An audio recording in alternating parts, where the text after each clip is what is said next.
코로나 사태 이후 한국교회 회복과 부흥을 도모하는 한국교회 예배 회복의 날이 시행됩니다. 종교인 퇴직소득세에 대한 성경적 의미와 실정법상 해석을 짚어보는 자리가 마련됐습니다.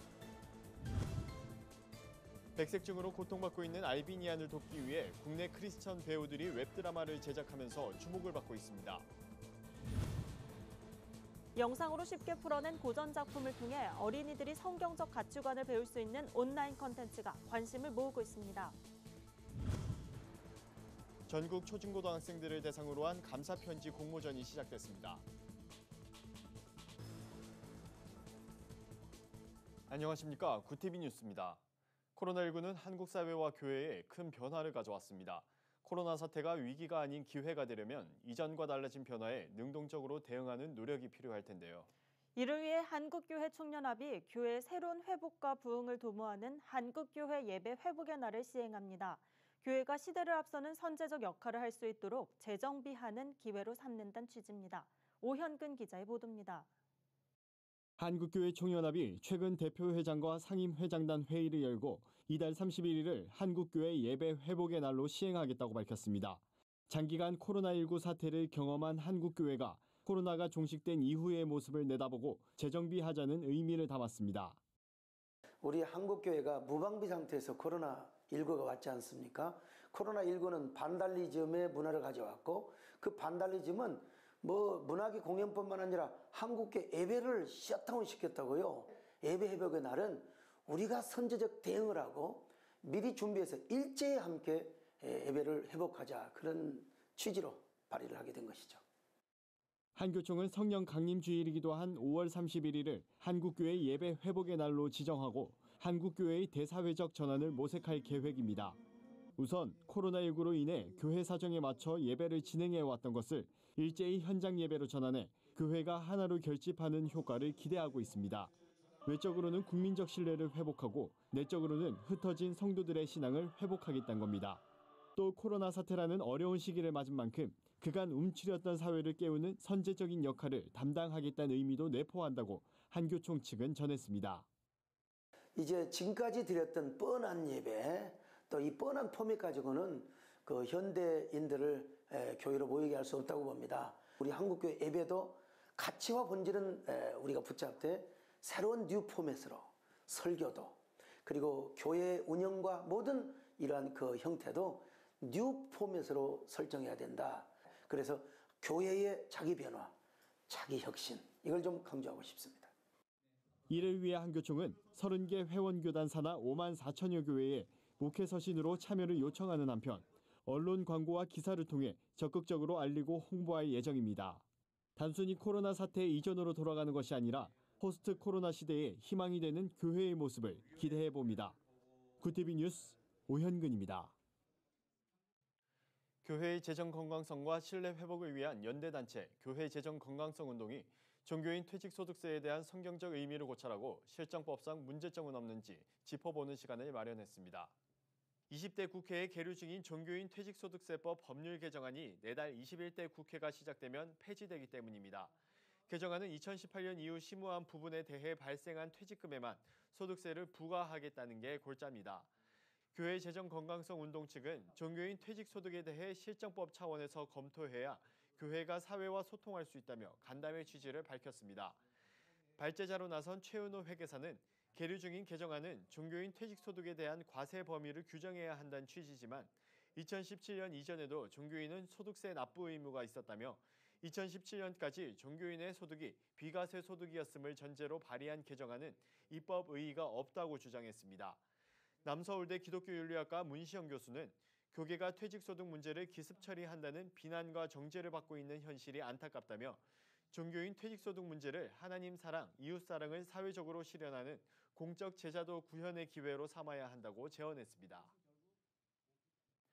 알비니안, 일명 백색증 환자를 돕기 위해 국내 크리스천 배우들이 웹드라마 제작에 나서 관심을 모읍니다.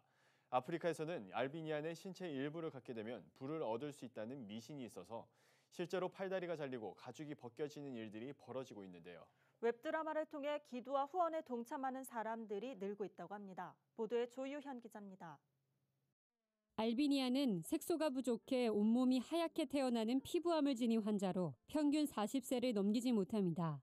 아프리카에는 이들의 신체 일부를 가지면 부자가 된다는 미신이 있어 아이들의 팔다리나 살가죽을 잘라 암시장에 팔기도 하는 등 충격적이고 처참한 일들이 벌어지고 있습니다. 이 때문에 어쩔 수 없이 숨어 살아야 하는 알비니아는 일자리조차 구하기 힘들어 가난에 허덕이는 경우가 많습니다. 개성 넘치는 연기로 대중들에게 얼굴을 알린 이하린 배우는 2018년에 아프리카 탄자니아에서 알비니안 아이들을 만나고 이들을 도와야겠다고 결심했습니다. 이 아이들이 선크림만 발라줘도, 긴팔만 좀 있어도, 그리고 선글라스만 있어도 시력을 아예 잃게 되거나 혹은 그 피부암에 걸려서 죽지 않을 수 있는데 누구보다 하나님께서 이것을 가장 원하고 계시겠구나. 이들이 선크림이 더 공급이 되고 이들이 더 도움을 받고 이들이 더 정말 가치 있게 꿈을 펼치면서 아무렇지도 않게 길을 다니면서 일상을 살아가는 것을 신인 배우를 양성하는 오마주 아카데미의 배우들이 이하린 배우와 함께 뜻을 모아 알비니안을 세상에 알리고 또 이들을 돕기 위해 웹시트콤 가슴아 뛰어라를 선보였습니다. 이 작품은 알비니안 아이들의 실상과 배우들의 에피소드를 담아냈습니다. 작품에는 주인공인 동화가 이 대표와 함께 탄자니아의 알비니안을 찾아가 만나는 장면도 등장합니다. 배우 동화 씨도 이 대표의 알비니안에 대한 비전에 마음이 동했고 그들을 직접 만나본 겁니다. 그들 삶을 제가 실제로 제 눈앞에서 보게 되니까 제 생각보다 너무 열악하고 너무 심각하고 그 상황들이 너무 마음이 아팠고 그래서 내가 어떤 도움을 줄 수가 있는지 내가 이들을 위해서 뭘 할 수가 있는지 좀 실질적인 고민에 대해서 좀 많이 생각을 해보게 된 것 같아요. 이하린 대표를 비롯한 배우들의 적극적인 노력으로 알비니안을 위한 기도와 후원에 동참하는 이들이 늘고 있습니다.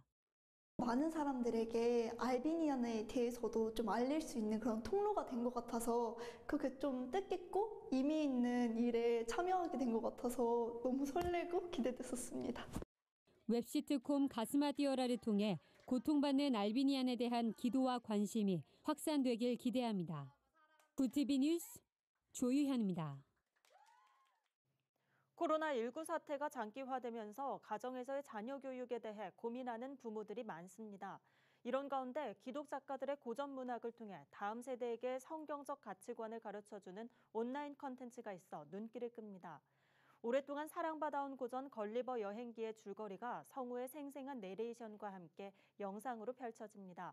3.1교회 박양규 목사가 유튜브 채널 교회교육연구소에서 기독 작가들의 작품을 소개하는 라퓨타 도서관입니다.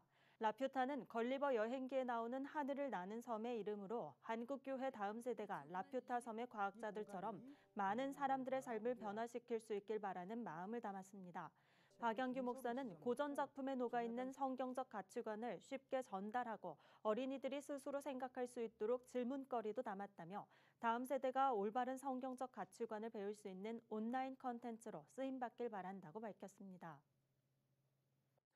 아동복지 전문기관 초록우산 어린이재단이 감사편지 공모전을 진행 중입니다. 2016년부터 매년 진행되고 있는 공모전은 감사를 표현하는 편지를 통해 세대 간 소통 창구를 마련하고 참여 학생들의 인성을 함양하는 게 목적입니다. 이번 공모전 주제는 편지를 통해 선생님, 부모님, 친구에게 감사의 마음 전하기입니다. 믿고 의지할 수 있는 내 친구, 나의 편이 되어 언제나 나를 응원해 주시는 부모님 등 감사를 전하고 싶은 사람에게 4,000자 이내의 편지를 쓰면 됩니다. 올해에는 특별히 코로나19 사태 해결을 위해 힘쓴 의료진들에게 전하는 감사 편지도 포함됐습니다. 공모전 신청은 초록우산 홈페이지를 통해 할 수 있습니다. 감사 편지를 쓰고 사진을 찍어 편지 올리기 메뉴에 올리면 됩니다. 공모전은 7월 31일까지 진행되며 교육부 장관상을 비롯해 200명이 넘는 개인과 단체가 상장과 장학금을 받게 되고 수기집 발간의 기회도 주어집니다. 또한 100개 이상의 감사 편지를 쓰고 사진을 올린 단체나 학교에는 간식차가 찾아가는 초록우산 땡큐 트럭 이벤트도 진행될 예정입니다. 오늘의 사회 이슈를 이정은 기자가 종합해 보도합니다. 오늘의 이슈 포커스입니다. 이태원 클럽과 관련해 코로나19 추가 확진자가 속속 나오면서 지역사회 연쇄 감염 우려가 커지고 있습니다. 중앙방역대책본부에 따르면 인천과 서울에서 이태원 클럽발 집단 감염과 관련해 3차 전파로 추정되는 사례가 보고됐습니다. 이에 따라 방역당국은 역학조사의 속도를 내 전파 경로를 끊어내겠다는 방침입니다. 정은경 중앙방역대책본부 본부장은 최대한 빠른 조사와 접촉자 관리로 3차 감염을 최소화하는 게 목표라며 1차 확진자를 찾고 접촉자를 격리해 3차 전파를 차단할 것이라고 말했습니다. 이태원 클럽발 집단 감염 확산을 저지하기 위해 정부가 IT 기술을 적극 활용하기로 했습니다. 중앙사고수습본부에 따르면 이태원 클럽 방문자 중 소재가 파악되지 않은 사람은 약 2,000명에 이릅니다. 이에 따라 중대본은 이태원 클럽 출입 명부의 부정 확성을 보완하기 위해 IT를 활용한 다각적 방안을 모색하고 있다고 밝혔습니다. 이어 강원도가 유흥시설 출입 명부 작성에 QR코드를 활용하고 있다며 정부도 이 방안 도입을 고려하고 있다고 말했습니다. 또 블루투스 기능을 활용해 실내 근거리 접촉자를 인식하는 방안도 참고하고 있다고 설명했습니다. 정부가 코로나19로 인한 고용 충격에 대응하기 위해 공공부문에서 일자리 156만 개를 공급할 계획이라고 밝혔습니다. 홍남기 경제부총리 겸 기획재정부 장관은 코로나19 사태는 당장의 일자리 상실은 물론 노동시장 전반에 양적, 질적으로 큰 충격을 야기하고 있다며 긴급고용 일자리 대책이 시급하다고 말했습니다. 정부는 그동안 코로나19로 정상 추진되지 못했던 60여만 개 노인 일자리를 재개하고 비대면 디지털 일자리 55만 개 이상을 추가로 만들 방침입니다. 문재인 대통령과 시진핑 중국 국가주석이 올해 안에 시주석의 방안을 추진하기로 했습니다. 청와대에 따르면 시주석은 13일 문 대통령과의 전화통화에서 금년 중 방안에 대한 굳은 의지는 변하지 않았다고 말했고 문 대통령은 한중 관계의 시주석의 방안은 무엇보다 중요하다고 화답했습니다. 양국 정상은 한중 간 방역 협력이 효과적으로 이루어지고 있다고 평가하며 지속해서 코로나19 대응에 연대해야 한다는 점에 인식을 같이 했습니다. 하지만 양국이 코로나19 대응에 주력하는 상황에서 시주석의 방한 시기가 연말로 조정될 것이란 관측도 나옵니다. 북한이 인터넷을 대북제재 회피 수단으로 활용하고 있다는 미국 정치권 내 지적이 나왔습니다. 미국 앵거스 킹 상원의원과 마이크 갤러거 하원의원은 북한이 사이버 공간의 글로벌 연계성을 이용해 제재를 피하는 동시에 고립되고 부패한 정권을 유지하고 있다고 말했습니다. 또 북한이 사이버 활동으로 약 20억 달러의 불법 자금을 조달했으며 2017년 150여 개국에 피해를 준 워너크라이 랜섬웨어 사건 등도 북한 소행이라고 지적했습니다. 이어 북한과 같이 작은 나라도 큰 피해를 줄 수 있다며 대책 마련을 촉구했습니다. 코로나19로 개학이 늦어지면서 대학 등록금을 반환하거나 감면해야 한다는 의견에 국민 4명 중 3명이 공감하는 것으로 나타났습니다. 리얼미터에 따르면 전국 18세 이상 남녀 500명을 대상으로 대학 등록금 반환 감면에 대한 찬반을 조사한 결과 응답자의 75.1%가 찬성한다고 답했습니다. 반환 감면은 어렵다는 응답은 16.8%였고 잘 모른다는 응답은 8.1%로 집계됐습니다. 구티비 뉴스 이정은입니다. 글로벌 선교방송단과 함께하는 교계 소식을 최로희 기자가 보도합니다. 백성문화대학교 송기신 총장이 코로나19 극복 희망 캠페인 릴레이에 동참했습니다. 이번 캠페인은 코로나19로 고군분투하고 있는 의료진과 방역당국 관계자, 소상공인 등 국민들에게 희망과 용기를 전하기 위해 시작됐습니다. 지목된 사람은 응원 메시지를 정해 알리고 새로운 사람을 추천하는 방식으로 진행됩니다. 송 총장은 슬기롭게 극복해요 코로나19, 지구촌을 선도해요 대한민국, 새 희망을 만들어요 백석가족이란 캠페인 문구를 제안했습니다. 다음 참여자로는 강동대학교 류정윤 총장과 대전보건대학교 이강호 총장을 지목했습니다. 미스터트롯 출연 후 화제를 모으고 있는 가수 류지광이 장기기증 활성화에 힘을 보탰습니다. 사랑의 장기기증 운동본부는 최근 류지광의 재능 기부로 잡지 선한이웃의 표지 화보 촬영을 마쳤다고 밝혔습니다. 선한이웃은 장기기증인과 이식인의 미담 소식 등 장기기증 관련 정보를 담은 잡지입니다. 2013년 장기기증 희망 등록에 참여한 류지광은 2018년에는 뇌사 장기기증인 유가족 모임인 도너 패밀리를 위한 공연에도 함께하는 등 선행을 이어오고 있습니다. 세계 성시화 운동본부가 코로나19 사태로 어려움을 겪고 있는 해외 국가 돕기에 나섰습니다. 세계 성시화 운동본부는 최근 미국, 스페인, 네덜란드 등지에 성금을 보내고 유럽 10여 개 도시에 마스크 1,000개를 전달했다고 밝혔습니다. 또한 국제구호단체 개인코리아의 방역물품 구매를 위한 성금을 지원했습니다. 개인코리아는 시리아와 아프리카 난민 캠프가 있는 그리스 레스보스 섬에 방역물품을 보내는 일을 추진하고 있습니다.